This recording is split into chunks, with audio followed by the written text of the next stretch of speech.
Tuh masih kurang semangat menjawab salamnya. Assalamualaikum warahmatullahi wabarakatuh.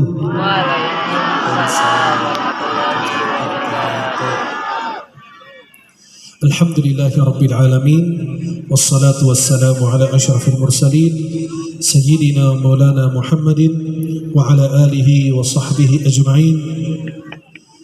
أشهد أن لا إله إلا الله الملك الحق المبين أشهد أن محمد رسول الله الصادق الوعد الأمين وعلى آله وصحبه أجمعين. Para jamaah yang dimuliakan Allah, uhibbukum jami'an fillah. Saya mencintai kalian semua karena Allah. Semoga Allah senantiasa mempertemukan kita di dunia dalam taat dan di akhirat di surganya Allah. Senang sekali di malam yang mulia ini bisa membersamai sekaligus menemani dan memandang wajah-wajah penghuni surganya Allah yang begitu semangat, antusias untuk hadir di majelis ilmu. Bukan karena yang berceramah, tapi karena kita memburu majelis ilmu yang disebut dengan taman surganya Allah. Semoga kita yang hadir mendapatkan keberkahan dari Allah, mendapatkan kemuliaan dari Allah. Semoga yang hadir bisa dipertemukan bersama baginda Rasulullah dan mendapatkan syafaat dari Rasulullah. Mudah-mudahan kita semua yang hadir, sebagian yang ikut beramal, berinfak, bersedekah untuk pembangunan pesantren Darailul Khairat ini, kita semua yang menyaksikannya atau menjadi perantara, insya Allah kita semua kebagian pahala dari Allah. Amin ya Rabbal. Yang saya hormati dan saya muliakan gurunda kita, Buya yang hadir bersama kita, Buya Abdul Wahid yang luar biasa. Beliau 2 jam perjalanan menuju ke sini, hadir menemani kita, mendoakan kita, mengajari kita, mendidik kita, dan para alim ulama lainnya, wabil khusus sahabat saya yang begitu perjuangan yang luar biasa, Dr. Miftah yang luar biasa di sini ingin membantu warga setempat untuk ikut mencetak generasi-generasi kita, membimbing anak-anak kita. Beliau rela untuk hadir di tengah-tengah masyarakat yang di sini beliau lahir, di sini beliau besar. Beliau ingin mendirikan sebuah pesantren yang pertama mendidik anak kita menjadi penghafal Quran dan menghubungkan anak kita dengan Sayyidina Rasulullah Muhammad sallallahu alaihi wasallam. Dan mudah-mudahan majlis dan pesantren ini mudah-mudahan segera terwujud. Kalau kita tidak bergerak, siapa lagi yang bergerak? Kalau kita tidak beramal, siapa lagi yang beramal? Ini kebaikan untuk anak keturunan kita, untuk masa depan kita. Yang saya hormati dan saya muliakan para alim ulama, tokoh masyarakat, tokoh agama, aparat pemerintah dari TNI, kepolisian, seluruh yang terlibat, panitia peringatannya dan acara tabligh akbar ini, dan seluruh yang terlibat. Mudah-mudahan semua kebahagiaan pahala dari Allah Subhanahu wa taala. Semoga kita yang hadir di malam yang mulia ini mendapatkan keberkahan dari Allah. Semoga hajat kita diijabah oleh Allah. Yang ingin berinfak, beramal soleh, lalu tidak punya harta, insya Allah saya yakin dengan niat tujuan hadir di majelis ini mendapatkan keberkahan dan kemuliaan majelis ini. Para hadirin hadirat yang mohon maaf saya tidak sebut namanya satu persatu, para alim ulama, tokoh masyarakat, tokoh agama, tokoh adat, para ustadz ustazah yang hadir, yang mohon maaf saya tidak dapat sebutkan namanya satu persatu, namun tidak mengurangi rasa mahabbah, hormat, ta'zim saya kepada semuanya. Para jemaah yang dimuliakan Allah, pesantren ini sangat diperlukan di tengah-tengah kita. Kalau tidak ada pesantren, tidak ada yang bisa mengimami kita. Kalau tidak ada pesantren, tidak ada yang bisa mengajari al-wudu, tidak ada yang bisa mengajari cara sholat yang benar. Kalau tidak ada pesantren, anak kita tidak punya akhlakul karimah. Kalau tidak ada pesantren, tidak mungkin anak kita bisa membaca Al-Quran. Kalau tidak ada pesantren, kita tidak bisa membagikan harta warisan. Kalau tidak ada pesantren, berarti tempat tersebut adalah tempat yang jauh dari Allah. Sebagaimana satu lingkungan tidak dikumandangkan azan, di situ tidak ada suara azan yang terdengar, tidak terdengar suara lantunan ayat suci Al-Quran. Bayangkan bagaimana tempat itu dikuasai syaitan. Maka antusias dari guru kita, dorongan dan keberkahan dari Allah, beliau ingin mewujudkan sebuah pesantren yang di sini anak kita dididik agamanya, akhlaknya. Bagaimana dia bisa membaca Al-Quran, bagaimana dia menghormati orang tua, bagaimana dia memuliakan tetangganya, bagaimana mencintai sesama, bagaimana dan seterusnya. Para jemaah yang dimuliakan Allah, di sini anak kita dididik menghafal Al-Quran. Para jemaah, siapapun dekat dengan Al-Quran menjadi orang mulia, baik itu sebagai membaca atau memahami atau menghafal atau mengamalkan ayat-ayat Al-Quran atau berdakwah dengan Al-Quran. Apalagi kalau kita bukan penghafal Quran, kita ini orang yang gak hafal Quran, minimal kita bisa membantu para penghafal Al-Quran. Kita bisa membantu para pesantren, para santri yang ingin mengabdi untuk Al-Quran. Setiap orang menitipkan anaknya di pesantren, jangan khawatir rezekinya, jangan khawatir pembayarannya, karena dia sedang melayani, sedang berkhidmat untuk agama Allah. Tidak mungkin orang tersebut berkhidmat kepada agama Allah lalu Allah sia-siakan.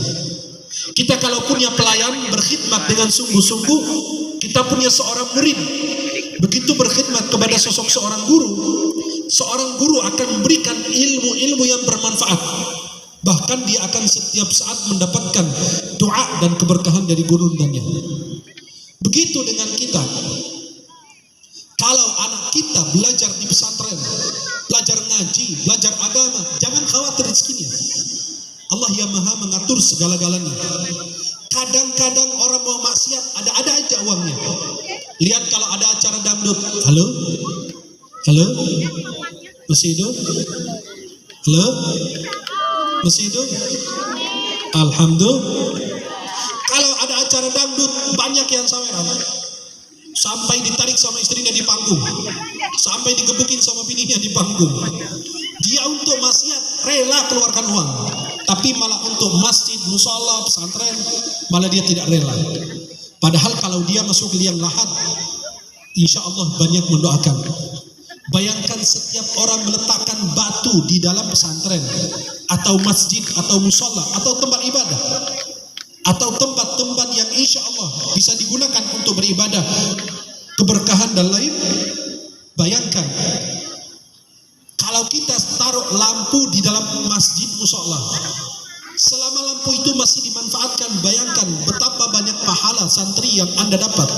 Mereka setiap saat baca Quran, yang wakaf Quran kepada mereka, yang memberikan makan minum, yang memberikan makanan, yang memberikan bantuan dan lain sebagainya. Semua itu meraih pahala. Sajadah, karpet yang ada di dalam musola dan di masjid, di pesantren digunakan untuk sujud. Berapa kali orang yang sujud di situ? Berapa kali orang merasakan nyaman di dalam musola masjid karena Anda kasih kipas angin di situ. Itu sebuah keberkahan. Nabi SAW bersabda dalam Sahih Muslim, "Man dalla ala khairin falahu mithlu ajri fa'ilih." Barang siapa menunjukkan kepada sebuah kebaikan, sebuah jalan yang di dalamnya terdapat kebaikan, dia akan meraih pahala sama dengan orang yang mengerjakannya. Nabi bersabda, barang siapa memberi berbuka kepada mereka yang berpuasa, pada saat mereka berbuka kita berikan minum makan untuk mereka berbuka, kita meraih pahala sama dengan orang yang berpuasa tanpa dikurangi sedikit pun dari pahala mereka. Siapapun membantu para penghafal Quran, siapapun dekat dengan Al-Quran jadi orang mulia. Jibril alaihissalam membawa turun Al-Quran. Jibril alaihissalam membawa turun Al-Quran, maka menjadi malaikat yang paling mulia, bahkan menjadi malaikat yang luar biasa, dikhususkan membawa turun wahyu Allah. Nabi Muhammad diturunkan kepadanya Al-Quran, maka menjadi Nabi yang paling mulia. Al-Quran diturunkan kepada umat Nabi Muhammad, maka menjadi umat yang paling mulia. Al-Quran diturunkan di bulan Ramadan, maka menjadi bulan mulia, satu-satunya bulan yang disebut di dalam Al-Quran. Allah Subhanahu wa taala berfirman, "Syahrul Ramadan alladzi unzila fihi al-Quran." Di bulan Ramadan Allah turunkan Al-Quran. Allah turunkan Al-Quran di malam Lailatul Qadar, maka menjadi lebih mulia daripada 1000 bulan. Maka bayangkan seorang membaca Al-Quran dapat syafaatnya. Setiap huruf dapat kebaikan dan pahala.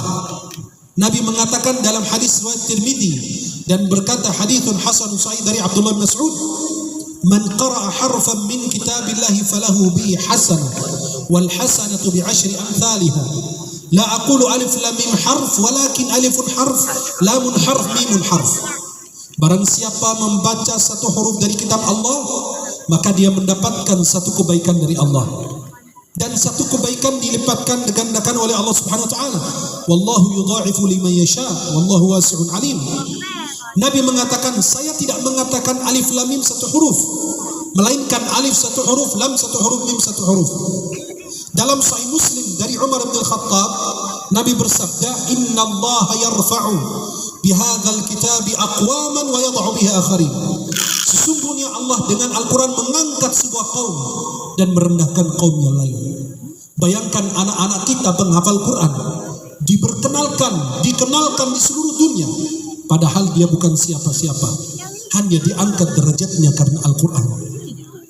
Nabi bersabda dalam Sahih Muslim dari Abu Umamah Al-Bahili, "Iqra'ul Qur'ana fa innahu ya'ti yaumal qiyamati syafi'an li ashabi." Baca Al-Quran karena Al-Quran datang di hari kiamat berbagi syafaat kepada mereka yang rajin baca Al-Quran. Rajin baca Quran dapat syafaat. Bagaimana kalau Anda menjadi menghafal, memahami, membantu para penghafal Quran? Para jamaah yang dimuliakan Allah Subhanahu wa taala. Betapa mulianya orang tua yang punya anak penghafal Quran. Anda di akhirat tidak akan bangga dengan jabatan anakmu. Tidak akan Anda bangga dengan ilmu duniawi yang anakmu raih. Sayang sekali saat ini kita lihat orang ilmu agamanya setingkat TK. Ilmu agamanya setingkat TK, sedangkan ilmu duniawi setingkat S3. Halo? Ilmu agamanya setingkat TK, tapi ilmu dunia setingkat S3. Ya Allah, Anda di alam barzakh tidak akan ditanya jabatanmu, harta yang kau punya. Yang akan menemanimu adalah amal salihmu, anak keturunanmu. Bayangkan orang tua yang hebat adalah orang tua yang menjadikan anaknya anak yang taat kepada Allah. Para jemaah yang dimuliakan Allah Subhanahu wa taala. Begitu orang hebat yang benar-benar meninggal dunia, tapi terus pahalanya mengalir walaupun tidak dikirimkan pahalanya.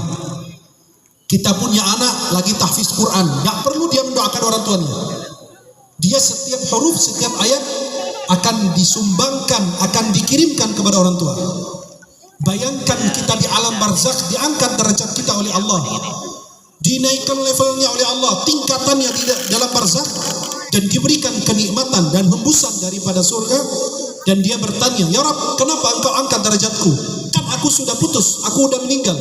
Kata Allah, "Bistighfari waladika lak." Karena istighfar anakmu untukmu. Maka ada seorang ayah bilang sama seorang ulama, "Waladi yahfadzul Quran." Anakku menjaga Al-Quran. Kata ulamanya, "La, balil Quran yahfadzuh." Bukan anakmu yang menjaga Al-Quran, tapi Al-Quran yang menjaga anakmu. Kita tidak bisa merubah isi Al-Quran, tapi isi Al-Quran bisa merubah diri kita, bisa merubah perilaku kita, ucapan kita, kehidupan kita. Bayangkan rumah yang di dalamnya tidak ada bacaan Al-Quran, pasti di dalamnya ada syaitan.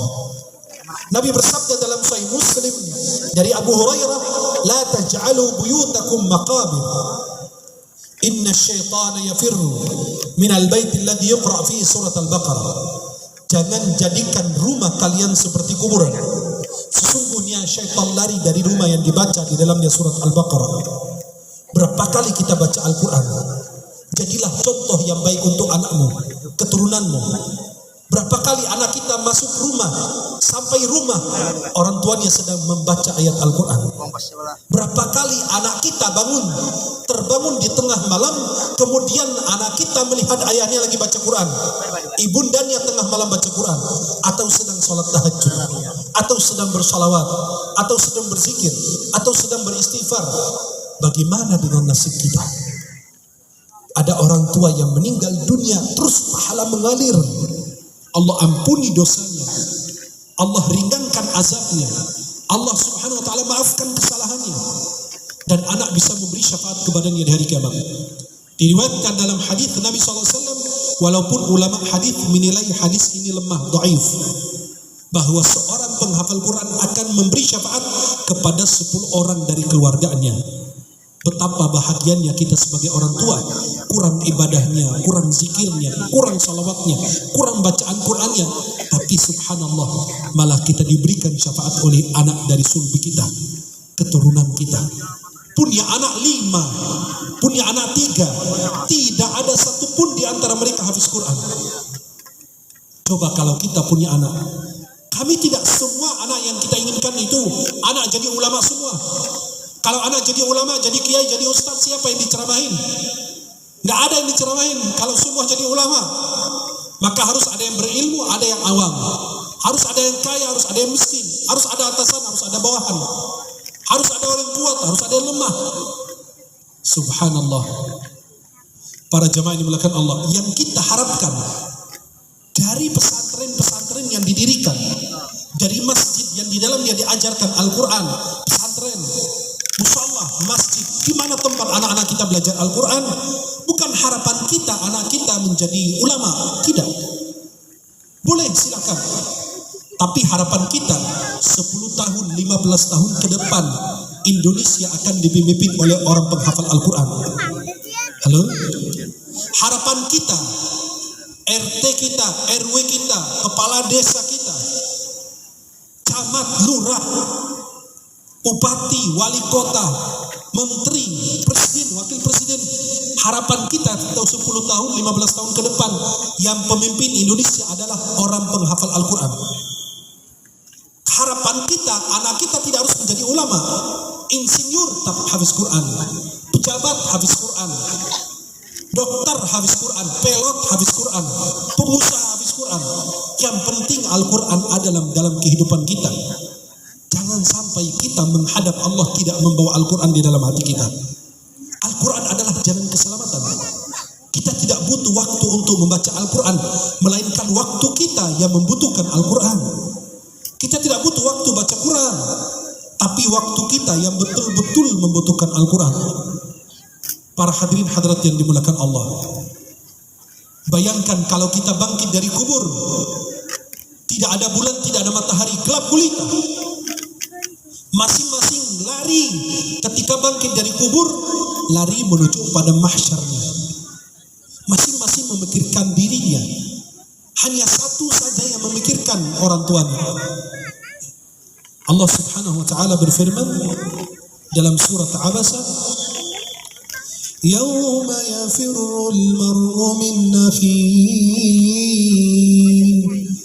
wa ummihi wa abihi wa sahibatihi wa banihi likulli imri'in minhum yawma idzin sya'nun yughni."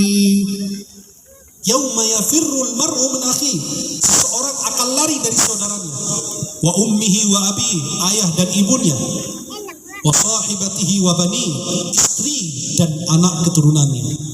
Kenapa ya Allah masing-masing lari ketika bangkit dari kubur?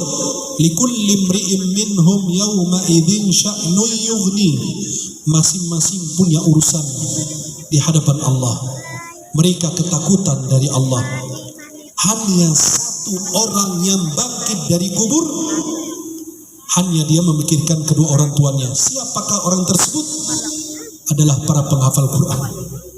Dalam hadis Sunan Abu Dawud, Nabi menjelaskan anak penghafal Quran dan mengamalkannya bangkit dari kubur. Dia di hari kiamat ingin memberikan jubah kebesaran dan mahkota dari cahaya kepada kedua orang tuanya. Anda di dunia bukan orang besar, Anda di dunia bukan orang kaya, Anda di dunia tidak ada yang kenal, tapi di akhirat dijadikan orang besar oleh Allah. Anda diberikan jubah kebesaran, mahkota dari cahaya yang cahayanya lebih terang dibanding cahaya matahari. Allah, coba kalau kita di akhirat yang menolong kita adalah anak keturunan kita. Maka para jamaah ini melakukan Allah, jangan sia-siakan kesempatan ini. Anak kita dididik menjadi penghafal Quran, berakhlak mulia. Anak kita mempelajari agama, mendalami agama Allah Subhanahu wa ta'ala. Apa yang anak kita kerjakan, insya Allah menjadi keberkahan untuk kita. Di dunia kita bangga dapat kemuliaan, dihormati. Kenapa? Karena seorang ayah daripada anak yang penghafal Quran. Dan di akhirat akan diangkat derajatnya oleh Allah, diperkenalkan oleh Allah. Ini sosok ayah dari seorang penghafal Quran, ini seorang ibu daripada penghafal Quran. Saya jelaskan tadi, kita punya 4 anak, 5 anak, 7 anak, tapi sayang sekali tidak ada satupun yang dijadikan penghafal Quran. Coba perhatikan, ibunda daripada Maryam, nenek daripada Nabi Isa alaihissalam. Coba apa kata Allah dalam surat Al-Imran? إذ قالت امرأة عمران رب إني نذرت لك ما في بطني محررا فتقبل مني إنك أنت السميع العليم. Bayangkan ketika qalat imra'atu Imran, istri daripada Imran berkata, Rabbi inni nazartu laka, ya Allah yang di dalam rahimku, aku nazarkan dia, aku persembahkan dia untukmu. Pernah enggak seorang ibu ketika hamil dia bilang, ya Allah, anak yang di dalam rahimku ini akan menjadi pelayan agamamu, menjadi penghafal Quran? Gak ada. Tapi dia berharap anaknya jadi pejabat, anaknya jadi pengusaha, anaknya jadi kaya, ada jadi orang pintar. Tapi dari masih dalam rahim, ya, bagaimana dia dipersiapkan? Ini seorang ibu daripada Maryam berdoa, ya Rabb, aku bernazar dalam rahimku, aku persembahkan agar dia melayani Baitul Maqdis, menjadi pelayan. Fataqabbal minni, terima ya Allah apa yang saya niatkan. Orang tua dulu hebat. Sebelum anaknya lahir sudah dipersiapkan jadi hafiz Quran, jadi ulama, jadi apa? Melayani agama Allah Subhanahu wa ta'ala. Fataqabbal minni, terimalah ya Allah. Engkau maha mendengar, maha mengetahui. Ternyata niat baiknya Maryam, ibu daripada Maryam, ternyata tidak sesuai dengan apa yang dia harapkan. Falamma wada'atha qalat rabbi inni wada'tuha untha. Pada saat dia melahirkan anaknya, ternyata dia melahirkan anak perempuan. Dan dia berkata, falamma wada'atha qalat rabbi inni wada'tuha untha. Ya Allah, tidak sesuai harapan, ternyata aku melahirkan perempuan. Niat awal beliau punya anak laki-laki berkhidmat di Baitul Maqdis.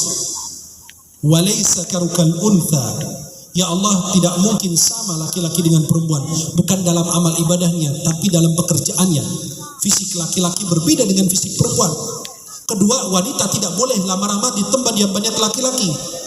Dan nanti dia nggak boleh berada di Baitul Maqdis, karena yang melayani harus laki-laki. Qalat rabbi inni wada'tuha untha wallahu a'lamu bima wada'at wa laysa dzakaru kal untha. Tapi karena dia sudah punya niat baik, wa inni sammaituha Maryam, aku beri dia nama Maryam. Sekarang orang tua kadang-kadang nggak mikirin nama anaknya. Ada orang tua punya anak kembar, yang satu dinamakan khairul bariyah, yang satu lagi syarrul bariyah. Yang satu sebaik-baik manusia, yang satu lagi dikasih nama sejahat-jahat manusia. Jadi bayangkan, sampai ada orang tua yang menamakan anaknya dengan apa? Hamiyah. Hamiyah itu narun hamiyah, bayangkan, itu neraka. Tapi karena di dalam Al-Quran dicomot jadi nama anak. Sampai mohon maaf ada yang dikasih nama Anjas. Anjas itu arti apa? Bentuk jamak dari kalimat najis. Berarti dia bukan najis satu, najis banyak. Mau mandi, mau wudu tetap najis. Mau dia mau apa aja tetap. Maka pilihlah nama yang bagus. Nama adalah panggilan. Panggilan adalah doa. Coba kita manggil anak kita, ya soleh. Lama-lama jadi soleh. Kalau orang tua manggil anak, maaf, kalau ibu-ibu lagi kesal biasa. Lebih banyak ibu-ibu kesal sama anak. Dibilangin, goblok nih anak benar. Ini orang goblok nih, goblok sini. Bodoh sini, kamu bodoh benar. Mama ngomong ini kayak bocor ini. Ya. Anak mirip bapaknya benar 11-12 kata dia. Kadang-kadang dimarahin dengan kata-kata yang tidak pantas, rubahlah menjadi doa walaupun kita lagi kesal. Syekh As-Sudis sebelum masih kecil, namanya anak Arab nggak bisa diam. Kalau anak Arab itu diam, nggak kayak anak Indonesia, nggak banyak gerak, itu dianggap sakit, dibawa ke dokter. Kalau anak Arab itu diam, nggak banyak gerak, ya, nggak aktif, itu orang Arab anggap itu anak lagi sakit, harus dibawa ke dokter. Ya, sampai kemarin saya punya saudara dari Mesir punya anak. Anaknya nggak bisa diam, beliau nikah sama orang Indonesia.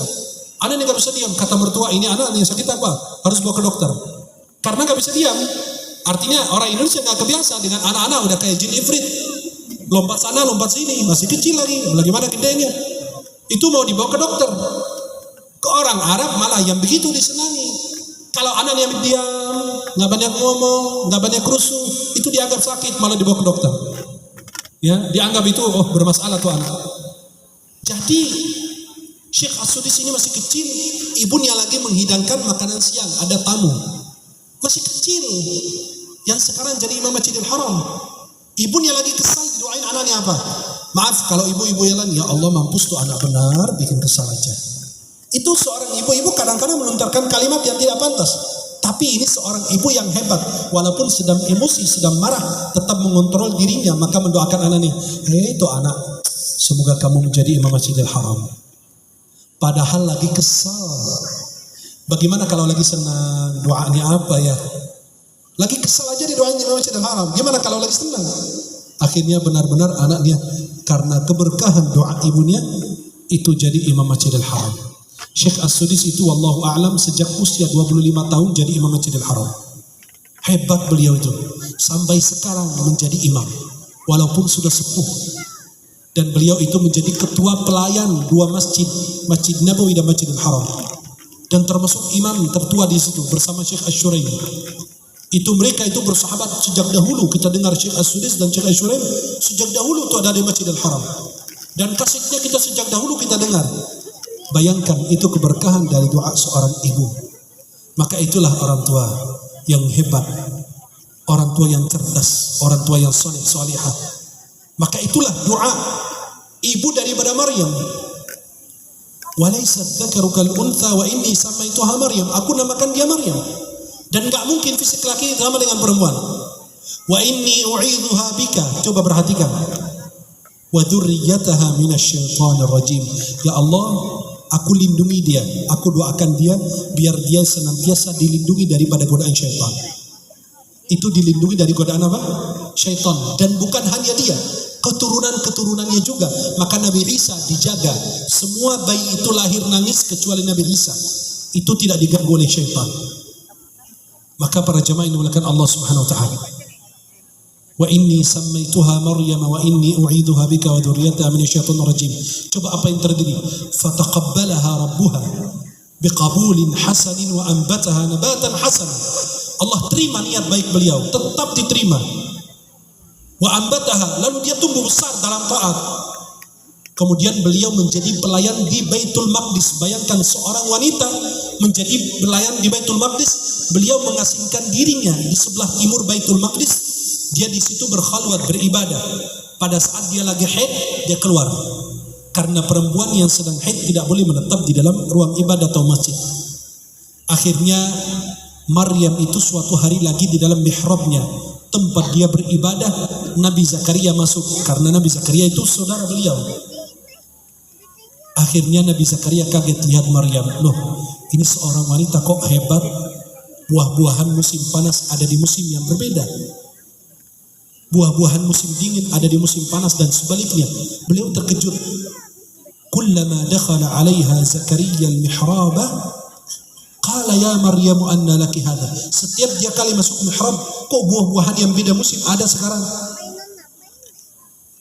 Akhirnya Nabi Zakaria alaihissalam qala ya Maryam anna laki hadha. Wahai Maryam, kau dapat makanan itu dari mana? Apa kata Maryam? Qalat huwa min indillah. Inna Allah yarzuqu man yasha'u bighairi hisab. Itu dari Allah, dan Allah memberi hamba-hamba yang beribadah taat tanpa batas. Saking Nabi Zakaria kagum dengan sosok wanita hebat ini, langsung Nabi Zakaria masuk ke dalam mihrabnya juga. Pada saat dia bilang Inna Allah yarzuqu man yasha'u bighairi hisab, Allah katakan hunalika da'a Zakaria rabbah. Seketika itu Nabi Zakaria berdoa kepada Allah, Rabbi habli min ladunka dzurriyyatan thayyibah innaka sami'ud du'a. Maka itu salah satu doa terbaik kita doakan anak-anak kita. Ayat 38 surat Ali Imran. Rabbi habli min ladunka dzurriyyatan thayyibah innaka sami'ud du'a. Coba apa yang terjadi? Dia langsung berdoa, minta keturunan seperti Maryam.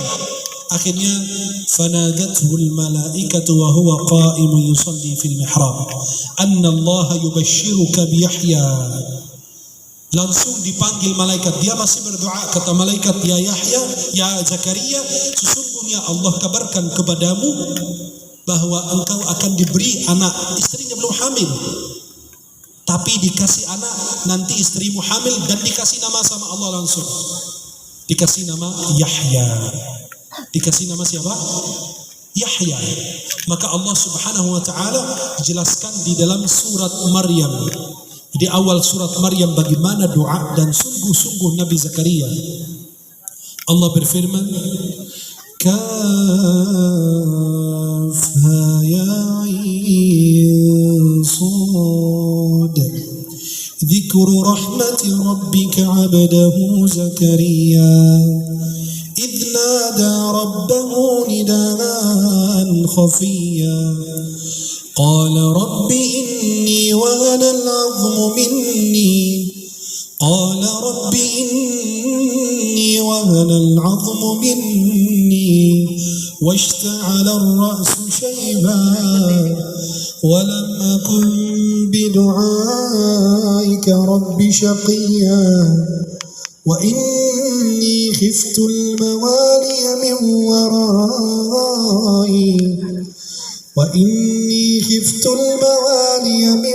ورائي وكانت امرأتي عاقرا فهب لي من لدنك وليا يرثني ويرث من آل يعقوب واجعله رب رضيا يا زكريا إنا نبشرك بغلام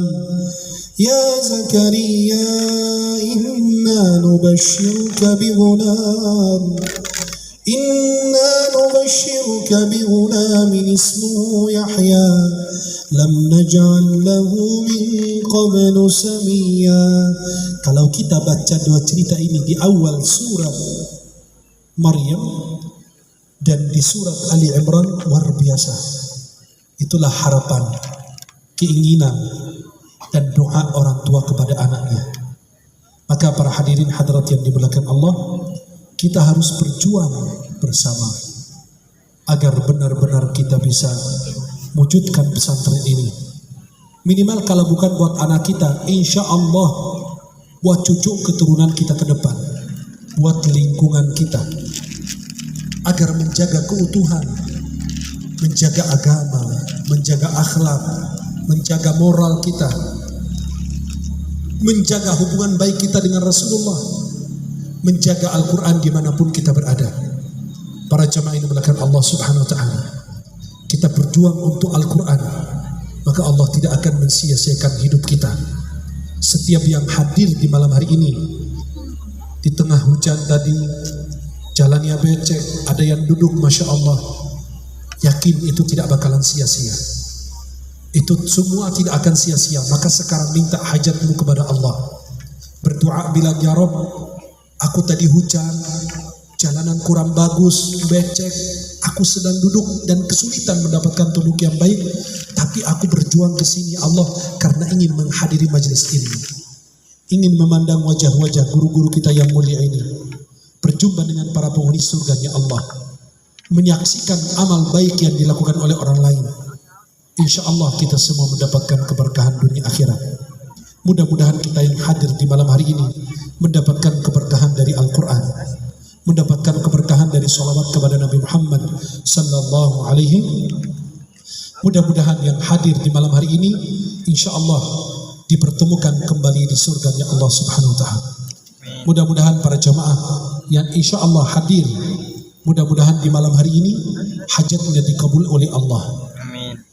Mudah-mudahan yang punya hajat dikabulkan oleh Allah, yang sedang sakit diangkat penyakitnya oleh Allah, yang ada urusan Allah segera selesaikan urusannya, yang belum mendapatkan pekerjaan Allah mudahkan jalan keluarnya. Mudah-mudahan yang punya hutang biar segera membayar hutangnya. Mudah-mudahan yang jauh dari Allah segera didekatkan oleh Allah, yang jauh dari Rasulullah segera diundang hadir ziarah makam Rasulullah Muhammad SAW. Dan insya Allah mudah-mudahan suatu saat para jamaah bisa hadir bersama saya, bersama Dr. Miftah, insya Allah berangkat Januari umrah bersama. Mudah-mudahan kita yang bisa hadir, insya Allah kita bisa mendampingi para jamaah. Dan insya Allah kita masing-masing punya doa, punya hajat, panjatkan hajatmu, minta kepada Allah Subhanahu Wa Taala. Semoga niat baik kita, hajat kita dikabulkan oleh Allah Subhanahu Wa Taala. Mudah-mudahan yang saya sampaikan bermanfaat. Mohon maaf atas segala kekurangan. Di sini banyak lebih alim, lebih hebat, lebih soleh, tapi saya dipilih sebagai orang yang banyak dosa, banyak kesalahannya. Semoga Allah ampuni, Allah maafkan kesalahan kita semuanya. Saya mencintai kalian semua karena Allah. Senang sekali bisa berjumpa, memandang wajah-wajah penghuni surganya Allah. Maka kalau kalian masuk surga terlebih dahulu, mohon agar menunggu saya di pintu surga biar masuk surga bersama. Setuju? Setuju? Kalau kalian masuk surga lebih awal, agar menunggu saya di pintu surga biar masuk surga bersama. Setuju? Tapi kalau saya masuk surga lebih awal, saya langsung masuk, tidak menunggu kalian. Semoga Allah pertemukan kita di dunia dalam taat dan di akhirat di surganya Allah. Kalau tidak jumpa di dunia, insya Allah kita jumpa kembali di surganya Allah. Insya Allah kita saling menunggu, insya Allah saling mendoakan, insya Allah saling mendoakan dalam kebaikan. Mudah-mudahan yang saya sampaikan bermanfaat. Subhanakallahumma wa bihamdika, asyhadu an la ilaha illa anta, astaghfiruka wa atubu ilaik. Assalamualaikum warahmatullahi wabarakatuh. Waalaikumsalam. Terima kasih Ustaz. Bismillahirrahmanirrahim.